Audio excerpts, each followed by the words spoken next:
Welcome to For Good Measure, an interview series celebrating diverse composers and other creative artists, sponsored by a grant from the California Arts Council. I'm Nanette McGuinness, Artistic Executive Director of Ensemble for these times. In this week's episode, we continue our Da Capo Conversations, a mini-series where we'll be giving familiar segments a topical twist. Today we revisit Ursula Kwong-Brown's and Valerie Liu's perspectives on a piece of theirs that we played. Here's what Ursula Kwong-Brown had to say. You're currently writing a piece for us for our season opener in the fall, and it's still in the early stages, but you're obviously thinking about it and kind of conceptualizing it. Do you have anything you'd like to tell folks about this piece that you're dreaming up for us? Well, right now, it's acoustic but electronically inspired.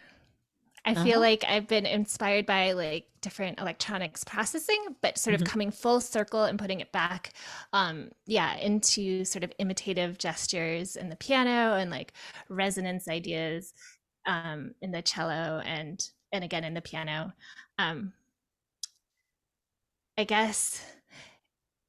I guess I'm also just inspired by, I used to play piano trios when I was a kid, going to Kinhaven Music Festival as a kid, and piano. And so I am somewhat influenced by the Beethoven. You can't help but when you're writing something like this, like a piano trio, remembering what it's like to play them. So a combination of that, which is fully acoustic, and and feeling inspired by these electronic ideas that I want to reintegrate. It sounds really fascinating. And I neglected to mention that it is a piano trio, as you were saying. So I can't wait to see what you do with these ideas, because they do sound very cool. Here's what Valerie Liu had to say. For the Cassandra project, I tuned into the subject immediately. Cassandra was courageous, passionate, and powerful. Her story was very inspiring to me and deeply affecting. My music will approach it from an emotional perspective, structured in 4 sections. The first section is meant to be powerful and passionate in character, to express the idea you have this gift. You imagine this power can change the world. The second section is quiet and more reflective, pondering on this idea, not being believed by anyone when speaking the truth is perhaps worse than not being able to speak it. Your gift is your curse. You don't have peace. You start to lose hope. The third section shows power and passion returns. You feel hopeful again. The last section is really hard for me to write. The musical structure was really simple, but it was emotionally difficult.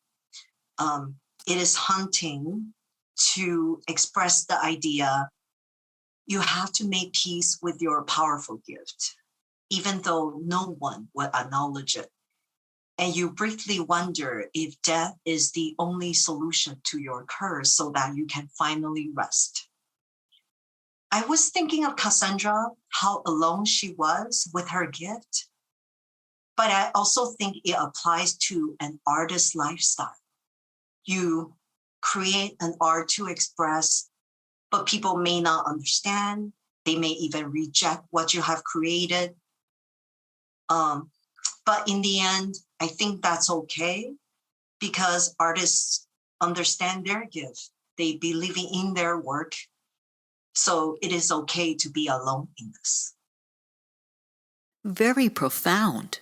And that fits Cassandra effect too. Do most of your pieces have a dramatic arc, or was that specific to Cassandra effect? Majority of my pieces always have some kind of dramatic arc, but Cassandra has a bigger arc. Has a bigger effect. I just really love her story and how you can relate to her. Yes, a voice crying in the wilderness. Yeah. No, that's true. I think every woman I've spoken to relates to Cassandra and feels her to be a touchstone in one way or another. Thank you for listening to For Good Measures Da Capo Conversations, and a special thank you to our guests for joining us today.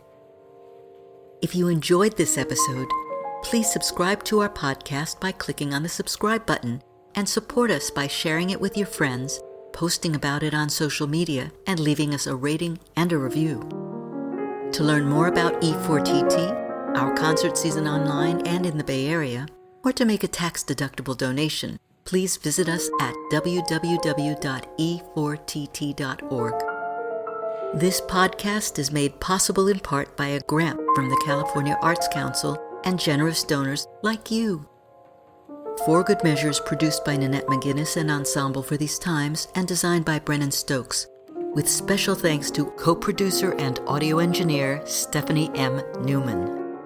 Remember to keep supporting equity in the arts and tune in next week for Good Measure.